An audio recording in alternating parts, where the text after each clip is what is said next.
নমস্কাৰ বন্ধুসকল, আপোনালোক সকলোকে স্বাগতম জনাইছোঁ স্পষ্ট আছামৰ এটি নতুন ভিডিঅ'লৈ। আজি আমি আলোচনা কৰিবলৈ গৈ আছোঁ IPL 2025 বৰ্ষত কেনেধৰণৰ হ'ব RCB প্লেইং 11। RCB প্লেইং 11 যোৱা বছৰতকৈ এবাৰ সলনি হ'ব, কাৰণ যোৱা বছৰ RCB যিসকল প্লেয়াৰ আছিল তাৰে বহুখিনি এবাৰ চেঞ্জ হৈছে, গতিকে অলপ বেলেগ ধৰণৰ হ'ব এবাৰ RCB প্লেইং 11।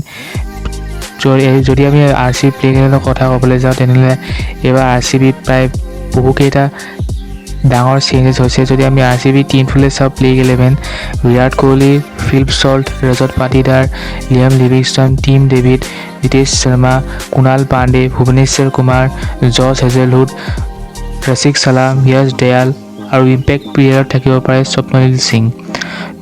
তো এইটো টিমো শক্তিশালীয়ে, কিন্তু যোৱা বছৰতকৈ অলপমান কমজোৰি হোৱাত অকণমান উইক হোৱা দেখা গৈছে। তেওঁ কি কৰে চাওক।